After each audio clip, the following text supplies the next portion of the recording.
How and where can I leverage my investments, and why would you do it, and what are the risks that I want to share with you?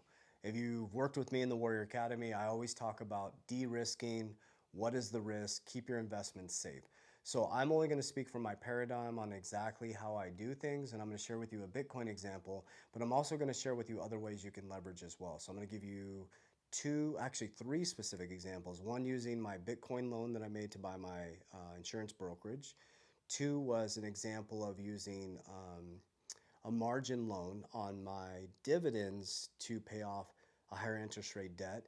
And number three is how we use cash value life insurance. So I'm gonna give you three components on how to leverage responsibly. Now that's the key, leverage responsibly. So write this down if you're watching this video. Do not leverage your assets to buy things that do not create cash flow or appreciate. That's the game changer for me. Okay? Do not buy anything. This is my rule.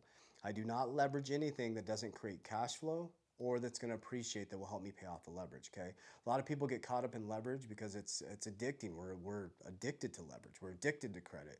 So what happens is when you can see that you can multiply your money, richest man in Babylon, you're like, oh, I'm gonna buy. I hear people say, use your Bitcoin to pay bills, leverage to pay. Well, how are you gonna pay off the leverage, right? Of course, it's gonna continue to go up. But let's just talk from paradigm. So here's how I specifically used Bitcoin, okay? So recently we actually, one of my companies is a insurance brokerage. So we help people understand cash value life insurance, bank on yourself, family bank. We personally use a lot of cash value life insurance. And so we got licensed. We were connected to an IMO. It was a great company, great system. It just didn't work for us personally.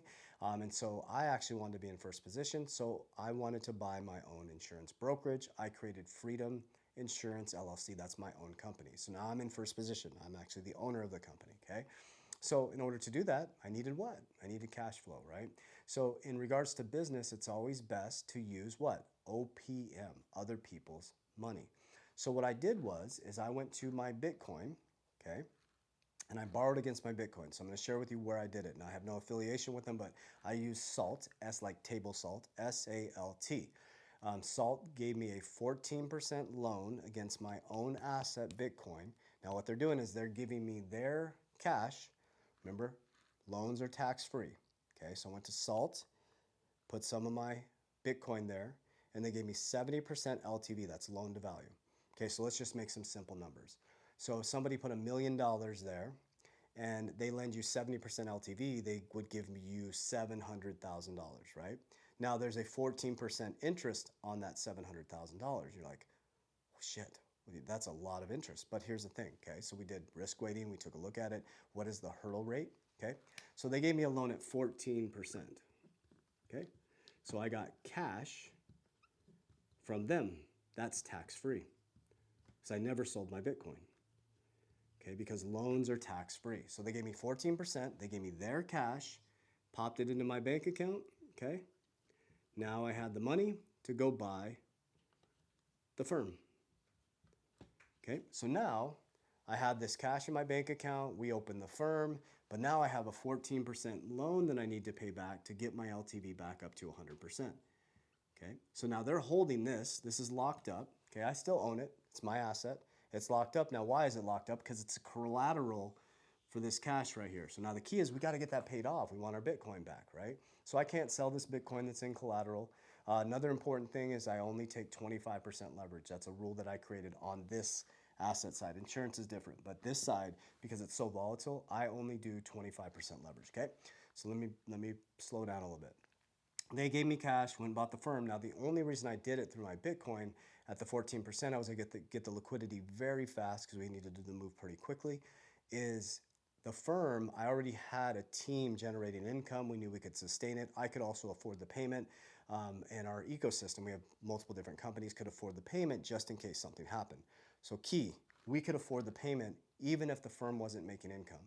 But the firm was we were already in process. We got this rocking and rolling, okay? So now my firm is paying this back at 14%. But Bitcoin grows 50% per year on average the last 10 years. What's the math? What's this minus this? 36%. Are you seeing the math here? I borrowed against my own asset. They gave me their cash at 14%. I still own the asset, and I'm making 36% by borrowing money. How cool is that? So when this loan is paid off in April, so I'm filming this in August, it'll be paid off in April, I'll be back at 100% of my Bitcoin. My asset is uncollateralized, and I bought a firm and I made 36%. Are you seeing this model and how the wealthy get wealthy and they stay wealthy? It's all about hurdle rates, okay?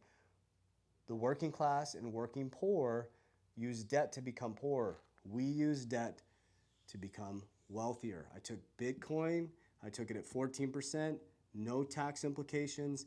I bought something that already had income to pay it back. I made 36% of my money using leverage to get wealthier, okay? So that's one component.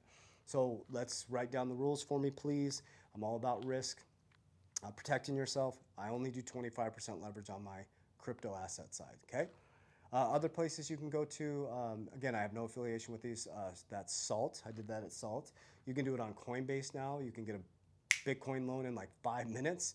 The issue is with that, it's at 5%. It's variable. Be very careful. It's a variable rate, so read the disclaimer. Variable means they can jack the rate up, they can bring the rate down, it can go up and down. So that's, variable's a little funky unless you can pay it off really quickly. You also have Strike, which is Jack Mahler's company, which he got it down to single digits. So they announced it after I did this. So if I would have known that, I would have borrowed at 9%, and then I would have crushed the hurdle rate. So hopefully that makes sense. Comment down below if that makes sense. Okay, so that's on the asset side. Then I have my stock side, which is cash generating dividends. Okay, we like to do high risk dividends that pay us large amount. We allocate a small percentage of our portfolio, but we have assets on the stock side. You can do margin calls or margin loans, margin loans, different, margin loans on your assets. I'll give you an example. So I run very, very little personal debt, okay? All the debt is on the asset side or the business side. All my debt creates income, okay? Not all of it, that would be a lie. My mortgage isn't creating income, so I do have a mortgage.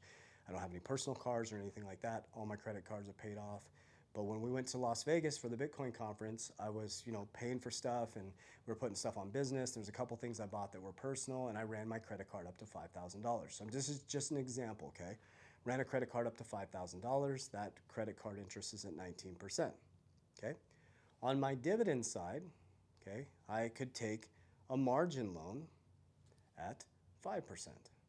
So what I did was, I took a margin loan at 5% for $10,000. I took the 5, I paid off the credit card, 19%. Okay, now I have a 5% loan versus a 19% loan. So down below, what's the math? Okay, I just saved a certain amount of interest, a large amount of interest. So now my credit card's paid off on this side, but you borrowed $10,000. What did you do? I took the other $5,000 and I put it into the dividend, and the dividend is paying off the loan. So now the dividend in somebody else's company is actually paying off the credit card that I spent in Las Vegas, okay? So those are asset sides. That is much riskier. You gotta do low leverage. For example, this one is 25%, okay? On that side, it was low leverage. I mean, that was really low. I don't know what the exact percentage is. It was well under 25%, okay? Now we go over to the insurance side, and this is where it gets really fun. Cash value life insurance is my favorite. People that say it's a scam, they're not using it properly, they don't understand it, they're not leveraging it, they don't understand the power of compounding, they don't understand how insurance works. The first 7 years, of course, it's not sexy, it's got the cost of insurance. But if you can stuff money into these insurance policies and you drive them like a Lamborghini, we use Index Universal Life, we're loving these policies. We're doing very, very big things with them, okay? On the insurance side, this is where it's kind of cool. 25% leverage, low leverage, being very careful. On the insurance side, as you stuff cash value money into your cash value life insurance, you can borrow almost 100% of the LTV on the insurance side at 5%. There's very little risk on that side. You're not going to get liquidated, okay? Because it comes off your death benefit. That's when it gets really, really fun. So I have 3 major components. I have the Bitcoin side, which I keep stacking Bitcoin, making my family bank bigger. So this will be paid off in April, and guess what? I'm gonna have that LTV back, so what am I gonna do? I'm gonna buy more cash flow. I'm gonna borrow again, low leverage 25%, buy cash generating dividends, okay? Let that pay it off, and now I have free cash flow. On the dividend side, if something happens again, I'll do low margin. On the insurance side, when the bull run hits, I'm stuffing my cash value life insurance. When the bear market hits, I'm leveraging against my cash value life insurance at 5%, going back into cryptocurrency, buying the dip, and then when the bull run hits in 2029 and 2030, I pay off the leverage, and then what do? We do it again. Okay, so if you watch the other video, you'll see it in the education where I talk to you about how I bought a boat with assets. That's how you do it, guys. Everybody's, it's funny. What happens a lot is when people, when I do these types of videos, people send to me a video with Dave Ramsey. And I have a lot of respect for Dave Ramsey. He's a phenomenal juggernaut in the financial ecosystems. He has his own ecosystem. We all have our own ecosystems. I think what he teaches is great. Debt is bad. I agree with that in regards to what most Americans do. But he was asked, so this gets sent to me all the time when I do stuff like this. He was like, they asked Dave Ramsey if they gave him $1 billion at 0% interest, would he take it? He said, absolutely not. But you have to pause for a moment and think, how did he build his real estate empire? Debt. He built a real estate empire by using the bank's money, debt. We're all using debt, guys. That's how the system was created. Okay, so just use debt responsibly, use it to buy assets, use it to buy cash flow, and that's how you get rich, that's how you stay rich, and we should teach our kids this as well. Right? So I'm making sure that my daughter understands how debt works, understands how assets work, and that way that she never has to trade time for money in the future, that her money will free up time. So this is how I did it, and I'll continue to bring it to you, and if I make mistakes, I'll make sure that I teach you those because I don't want you to make the same ones. Warriors, rise, get your shit together.